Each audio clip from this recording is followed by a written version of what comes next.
Good afternoon, everyone. On a Monday, Mark Rogers TV, the voice of college football. And it's not just a Monday, it's a Monday of game week for teams across the country. Everybody, obviously, we had the two games on Saturday, but everybody else dives in on a week one, including what I consider to be the biggest matchup of the week. We'll see how the rest of the season plays out. But as it stands right now, Oregon, one of the best reps out of the Pac-12 to possibly make a college football playoff appearance against the Auburn Tigers from the SEC. We got Vernon Speaks Sports on the line. You can catch his channel on YouTube.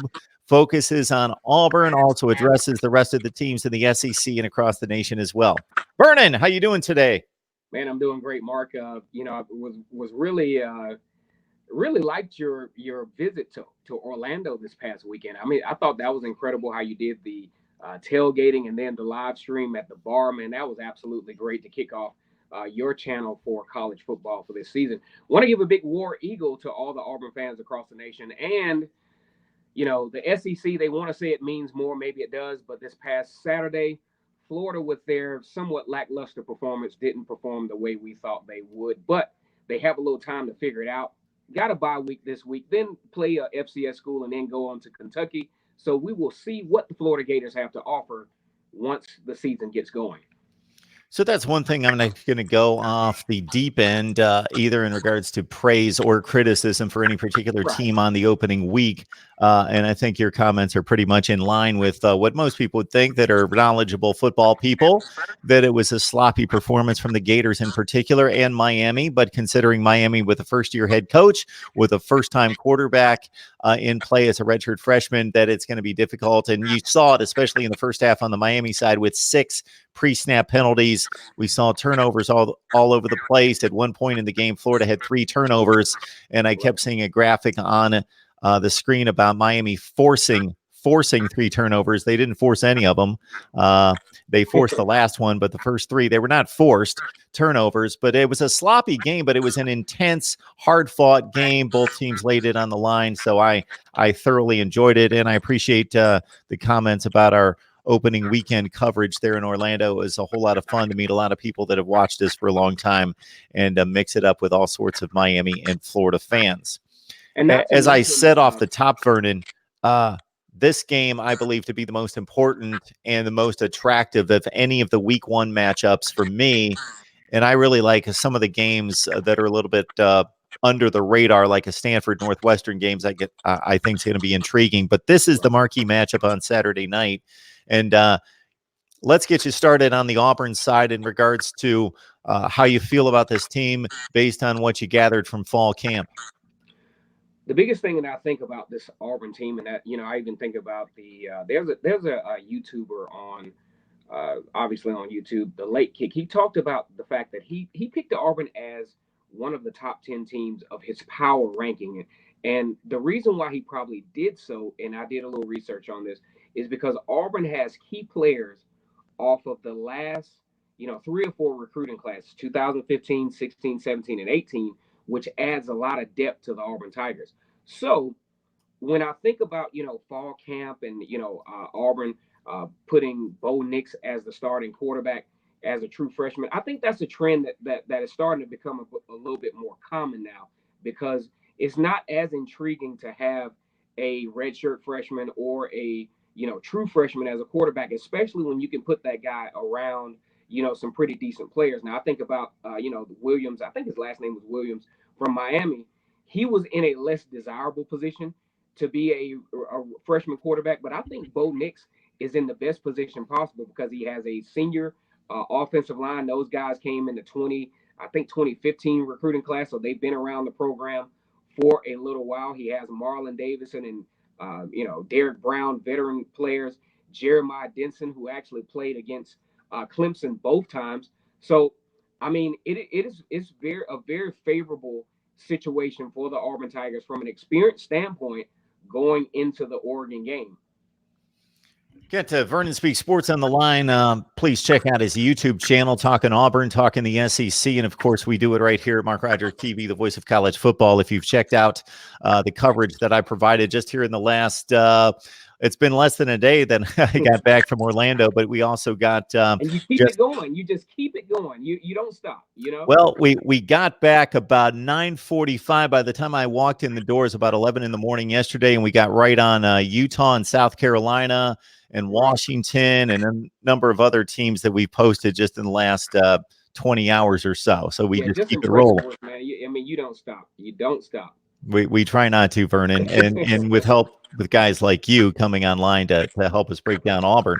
Got a primary question here, Vernon, from David Greenshield in particular. David, we appreciate the comment. You're a faithful, loyal viewer, and I was going to start with the same matchup. It's the Oregon offensive line that's supposed to be one of the best in the country. I was just reviewing the numbers, over 150 career starts for that Oregon offensive line coming back, and a lot of notable Pac-12 performers there. I could run down the names, but your thoughts about the Auburn defensive front, because this is a similar matchup to what they faced in week 1 against Washington. We don't think about the Pac-12 having premier offensive lines, but Washington had one of the best going last season. And we saw both lines battle and both lines win their fair share of those fights within the game. And again, we've got premier talent and an elite offensive line at Oregon taking on the Auburn front defensively. That's one of the best. You know, this is definitely going to be a something's got to give type situation for Auburn and Oregon. When you talk about the Auburn defensive line, of course, they're highly touted and expected to be one of the best in all of college football. But you still have to talk about this experience offensive line for Oregon. You got Sowell at the left tackle. You have left guard Lemieux, the center. Now, it all starts at the center with Jake Hansen and Dallas Warwick and Calvin Throckmorton. I think these are some of the most physical guys in the country. And it's going to be a very good test to see if Auburn is in a position, obviously, to hold up their end of the deal as to whether they will be the best defensive line in the country. Because if you saw Oregon, especially when you look at the Stanford game, Stanford came into that game the number 7 team in the country, and they pushed Stanford around. You know, and I think that's a game that Oregon probably should have won last year, losing that game in overtime, 38-31, dominating the most part of that game. And you're going to definitely see the Auburn defensive line severely challenged in this game, because if you look at Oregon's offensive line, you don't get a lot of touches on Justin Herbert. You don't put a lot of pressure on Justin Herbert. So the best that I feel, even though I think the Auburn defensive line is going to be very elite, I think that the best that Auburn can hope on a consistent level in this Advocare Classic is to disrupt Justin Herbert, to disturb some of his mechanics. But this is not going to be a game, in my opinion, where you're going to see Justin Herbert take 5 sacks in one game. So this is definitely going to be one of the best matchups of this particular football game.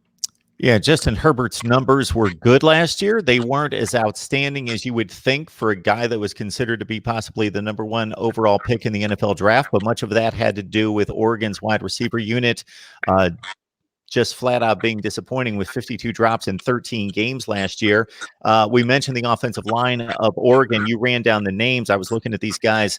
They're all considered Pac-12 top of the line, first, second team, third team, all Pac-12. Dallas Warmack, that may be a name that many of you who follow Auburn football, who follow the SEC, might be familiar with. He originally signed and played at Alabama. So also at the wide receiver position, they bring in Juwan Johnson from Penn State. They bring in Micah Pittman as a transfer to bolster that wide receiver position that was depleted with the loss of Dylan Mitchell, who gained almost 1,200 yards receiving. He leaves. He's off to the NFL. So the Oregon wide receivers are going to have to play better if they expect to win the Pac-12 and expect to compete for a college football playoff. Check out my predictions I posted earlier this week as I ran down all the Power 5 conferences in my college football playoff appearances, and I've got an interesting take on the Oregon Ducks. Getting back to the Auburn offense, Vernon, obviously we've got the complete unknown in Bo Nix. How do you think Gus Malzahn approaches? So he combines the complete inexperience of Bo Nix with him taking over again as play caller And we know Gus Malzahn is kind of a mad scientist when it comes to offense. Man, he loves to do a lot of things, but at the same time, he's going to have to pull in the reins possibly to give this kid what he can possibly execute in week one, his first time out there. The first couple of drives, Mark, I think Gus Malzahn needs to do what they did against Washington early on. A lot of quick strikes, a lot of screen passes. Get the tempo going, because what you don't want to do with a true freshman quarterback, although Bo Nix, you couldn't have scripted this story any better. His father, Patrick Nix, Auburn football quarterback. He's dreamed about this all of his life, and you can't think that when he was playing the state championship game in Jordan Hare Stadium, that he did not think about the possibility of judging everything that was up front, that he wouldn't possibly be the starting quarterback for the Auburn Tigers. So he's already visualized this thing. He's already kind of scripted this thing in his mind as a quarterback for Bo Nix. But if you're Gus Malzahn, one thing you want to do, you want to be casually conservative. You don't want to give the impression that you don't have the confidence that you need to have in a quarterback going into a highly touted Power 5 type football game against Oregon. You want to slowly open up the playbook. The best example I could give is the opening drive against Washington, where they had a lot of quick strikes, they had a lot of quick runs, they had a lot of screen passes to get things open, but keep the tempo going, keep what got you here going. So I don't think you need to go ultra conservative on Bo Nix, because he has the skill set to make the plays. He has the skill set also to do the run pass option, because he has the ability to run the football as well. But the key, and we may get to this in this video, the key is ball protection.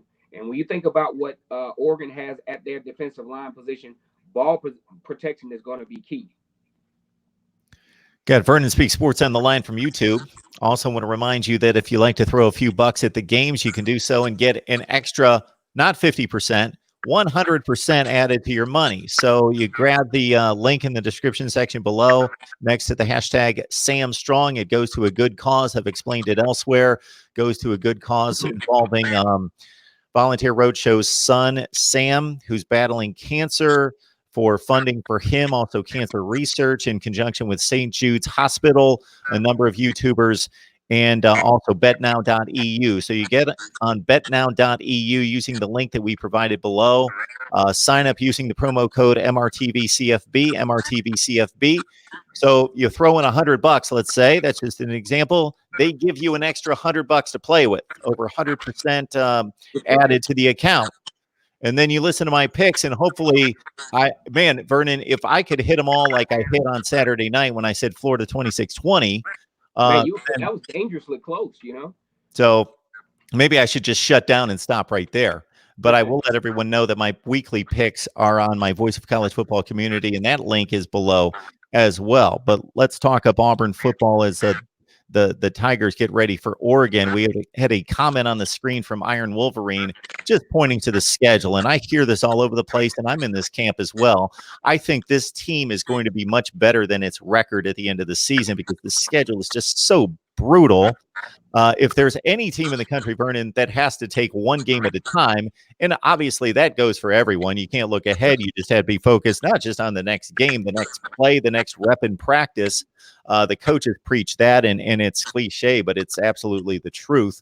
To get better, you got to focus on that next rep in practice and not worry about what's down the road. But if that holds true for anybody, it's for this team. It's got to be all about Oregon.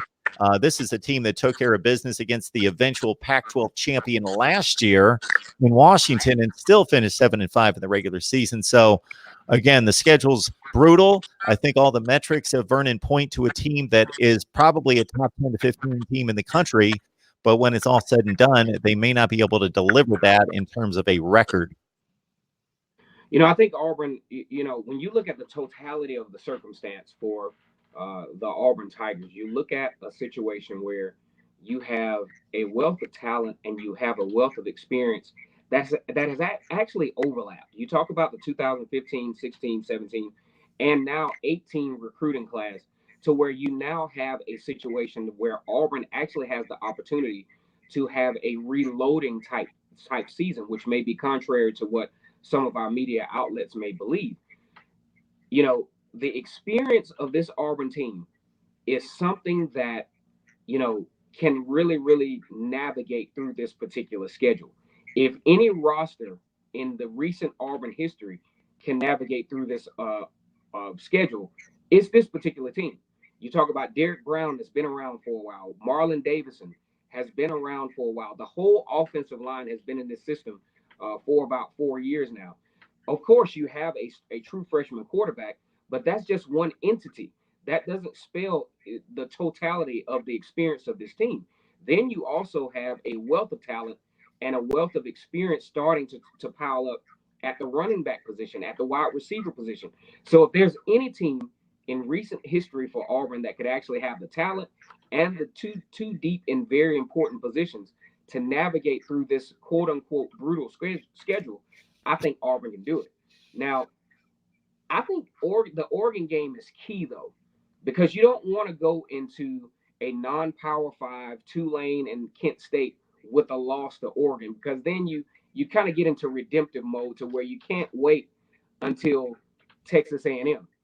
I think what you got to do, you got to find a way to beat Oregon and utilize the Kent State and Tulane game uninterrupted by social media, hot seat talk because you've lost to Oregon, and really start to solidify what your team is going to look like during the October stretch, which includes Texas A&M, which includes Arkansas, which includes Florida, and culminates with LSU, which we hope, if everything falls into place, that's going to be the biggest game of the year in college football, especially for the Auburn Tigers. It's a great point that you make, Vernon, because for a team that has high expectations, for a program that has a high standard like an Auburn, when you've got weeks 2 and 3 against Kent State and Tulane, obviously those are givens, those are wins. I don't discount the challenge of playing anybody that's on scholarship, but I think you understand that they're such an overwhelming favorite. They're going to be 5 and 6 touchdown favorites in that game. That basically you can't get the bad taste out of your mouth for 3 weeks if you lose this game, because it's not going to come with a win against Kent State. It's not going to come with a win against Tulane. It's not going to come until you play a quality opponent in the SEC. So if you lose to Oregon, even going 2-1, obviously they're marking those down as wins. You can't get that bad taste out of your mouth for a few weeks, as opposed to you beat Oregon and you feel like, okay, now we've got 2 games that we can work on what we didn't do well against Oregon and still be 3-0. And man, now we're rolling. Exactly, and that's what you want. That's what you want to hope for, because we know, outside of any unforeseen circumstance, Auburn, especially, I mean, they're not playing these Kent State and Tulane, at 12 o'clock, to where Auburn. Most teams, a lot of teams don't play well at 12 o'clock in the afternoon.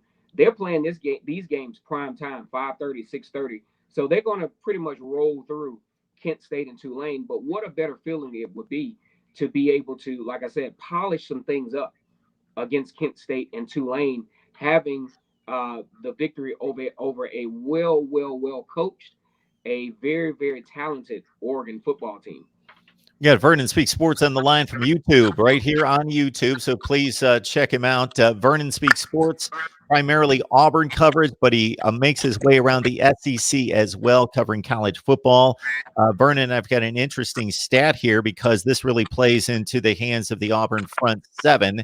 And I think it speaks to a lot of dropped passes. I think it speaks to Oregon misfiring on first down. But this Oregon Ducks team, despite their prolific nature on offense last season, was 84th in the country in yardage per play on first down. They got behind the sticks, and they're not going to be able to afford to do that against the Auburn Tigers, getting behind the sticks, a lot of 3rd and 7s, 3rd and 9s. That just can't happen against this front four. And it absolutely cannot. And one thing for the Oregon Ducks, they've had some injuries at the wide receiver position over the course of the fall camp, and it turns out that I think they may only have one wide receiver who played last year who will actually play in this particular game. But what sources tell me is that they will rely on tight end Spencer Webb-Jello, who is about 6'6", and they're going to try to supplement that way. They have Juwan Johnson from Penn State, who is 6'5", and 6'4", Brian Addison, who they're going to try to supplement the fact that they're not going to have their primary guys there, and try to exploit some height disadvantages for Auburn, especially in the intermediate passing game. Now, here's the good news for Auburn. Auburn Auburn secondary actually faces, you know, tall wide receivers on a week in and week out basis, so they will be somewhat prepared because you have Seth Williams, who is about 6'2", you have Sal Cannella, who is about 6'4", 6'5", and then you have Zach Farrar, who is the transfer from Youngstown State, who is about 6'3". So this is not new news for the Auburn Tigers. And fortunately, you know, you even talk about, you know, the safety position in Jeremiah Denson, and you know, these guys have definitely become accustomed to really, really facing some of the tall wide receivers in the country. And I don't think this will be a big deal per se for the Auburn Tigers as far as mismatches are concerned. I don't think it is either. What Oregon has going for it is the top offensive line. They have maybe the best quarterback in the country, but they are decent at running back. They're decent at wide receiver. Sure, these guys are great athletes, but in comparison to most top 25 offenses, they're average at running back. CJ Verdell's a good player. Travis Dye's a good player. They're not exceptional. They're not off the charts. And the wide receiver core, again, struggled last year. You mentioned some of the injuries, Juwan Johnson, Breland at tight end, Cam McCormick at tight end, but they think that those guys are going to be okay, but they're nicked up. So maybe they're not 100%. They're probably not going to be 100%. They might be 85, 90%, but ready to play and good enough to play. But Oregon takes a unit that underachieved last year at the wide receiver position, and unfortunately for them, they're nicked up going into this game against Auburn. Vernon Speaks Sports on the line from YouTube. Check them out right there. We want to take your comments and questions on Auburn football and this matchup that I consider to be the very best of week one against the Oregon Ducks. That week two matchup against LSU and Texas, I rated as the top matchup of the offseason for me. Certainly, again, bring your comments and your questions in. The running back positions. So for the first time in a decade, no 1,000-yard rusher. Vernon, Boobie Whitlow in the mix, and the rest of those guys. We heard, man, it's escaping me. The wide receiver who hurt his hand, broke his hand. The kid that runs Anthony Schwartz. Absolutely. Any updates on him? Is that going to be a long-term deal? About a week ago, Gus Malzahn and his staff talked about the possibility of Anthony Schwartz, you know, possibly playing in the Oregon game, but I think it's a long shot at this point. It would be nice to have him as an addition to add to the variations of what Gus Malzahn likes to do as a play caller. Now, when we talk about, say, the running back position for the Auburn Tigers, probably one of the best offseason hires for the Tigers is former running back Carnell Williams. They call him Cadillac. We call him Cadillac down here in the Deep South and Auburn country. And he adds a lot to the table. For one, Carnell Williams is passionate about Auburn football. Number two, he's already coming off and solidifying himself as a very, very good recruiter. And one thing I like about Carnell Williams is that he's close enough to influence the players because he's only about, you know, a few years, few years removed from being an Auburn Tiger himself. But he's also far enough to inspire these guys. He has that NFL experience. He can teach these guys how to develop their craft to take it to the next level. You got a wealth of talent at the running back position, very variable in their skill sets. You talk about Boobie Whitlow, who is probably one of the more versatilely talented running backs on this particular football team. Then you have Cam Martin, who I feel will benefit the most from Carnell Williams coaching because he's been kind of a change of pace guy, not any real, elite type of maneuvers as a running back. But I want to see if Carnell Williams can just get a little bit more out of Cam Martin instead of that burst up the middle and then he's tackled. He's fast, but I want to see him burst up the middle and then maybe make a juke move to add about 5 or 6 yards to his yards per carry.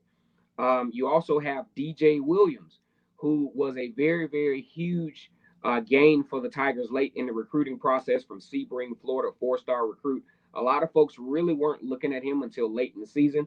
And then, my goodness, you have the worm. You have Sean Shivers, who I feel will be that game-breaking running back for the Tigers. He's about 5'7". He's kind of short, but he has a skill set to where he has the speed and he has the power somewhat to run in between the tackles. You saw that some last year. You people that love recruiting are going to be locked in on one Kayvon Thibodeau. Kayvon Thibodeau was the #1 rated player in the country, and as a true freshman will probably get significant playing time in this game. Despite the big matchup against Auburn, he is ready to go and is expected and counted upon to be a force in this game and for Oregon this season as they contend for the most likely a Pac-12 North Division championship. Jordan Scott, one of the best nose tackles in the country, also plays for Oregon. So there's going to be a challenge right there for the Auburn running game in particular, even with 5 starters back that performed a bit sketchy, a bit spotty, a bit up and down along the offensive front last year. But hopefully those players have developed and should put together a more consistent performance, you think, Vernon, this season along that offensive front? You know, I think last year when you talk of you're mentioning the Auburn offensive front, right? Absolutely. Now, I think last year, you have the Chip Lindsey / Gus Malzahn situation with the play calling, and those are differences in philosophies. There's differences in blocking schemes and things of that nature. And first of all, we knew Jarrett Stidham was not going to run the football for the most part.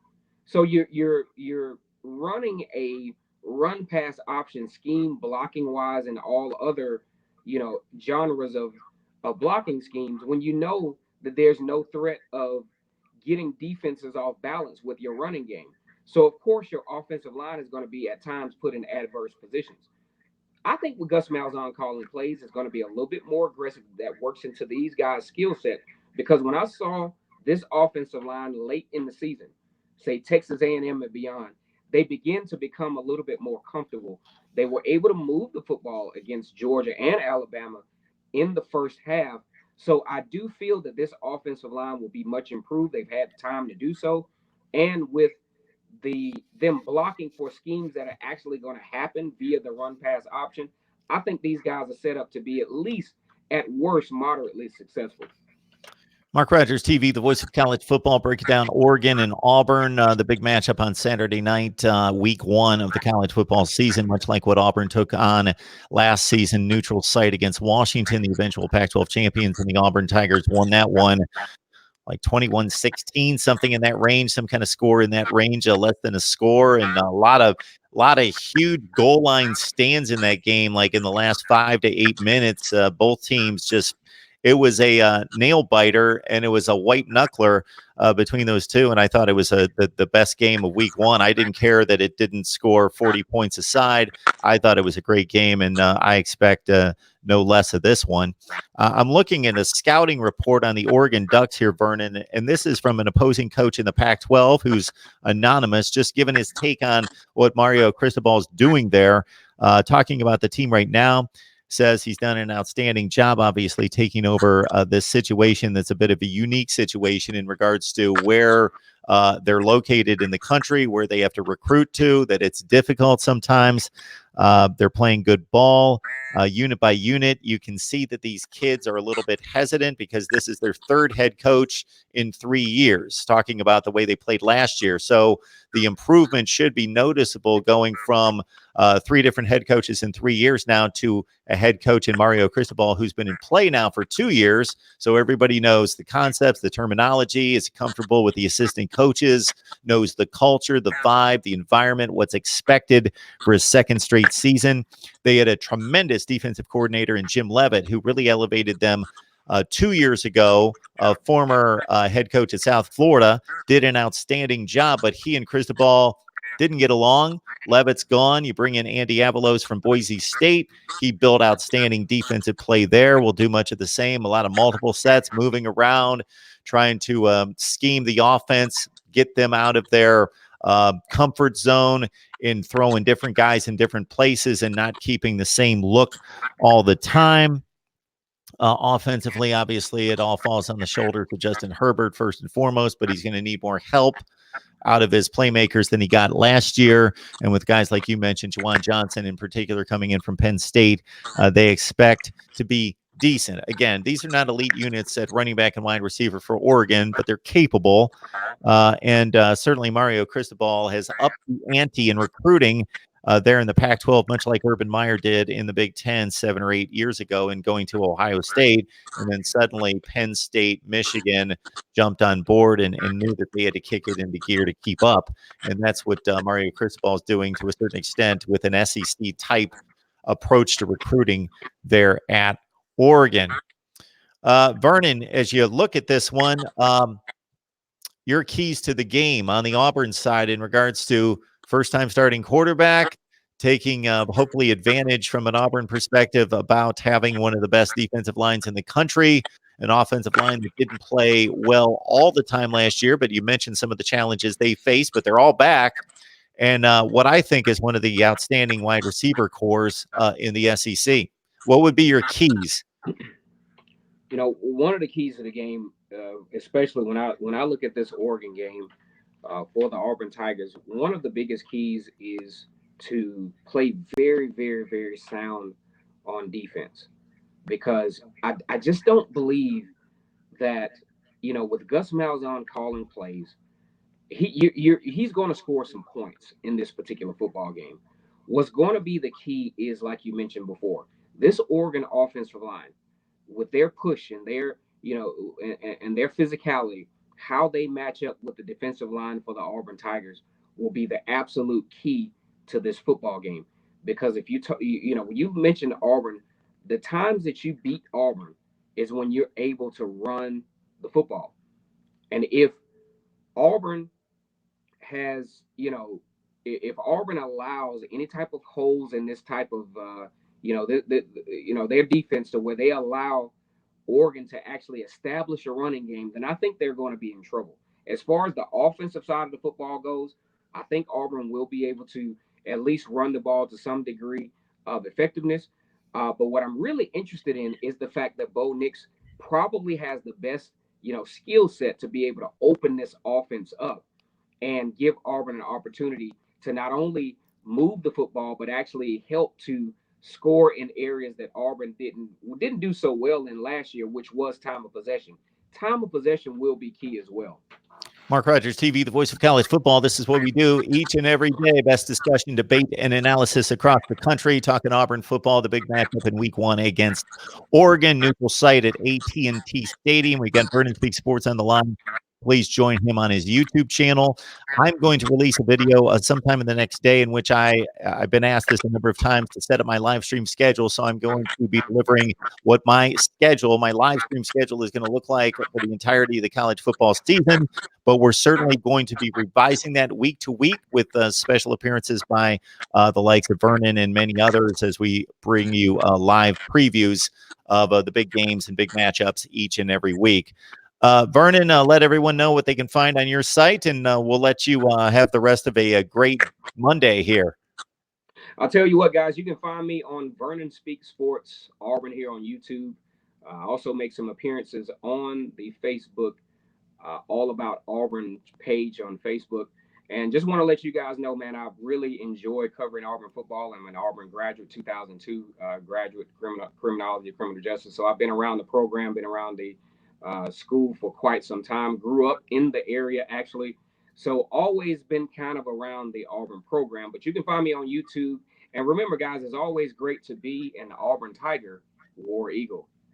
All right, everyone. Coming up very soon, I'm going to be releasing my live stream schedule for the 2019 college football season that you can rely on week to week. Keep it locked in here for previews, scanning all the Power 5 teams every 3 to 4 hours. Vernon, we appreciate you stopping by. Yes, sir. Take care, man. See you soon, Mark.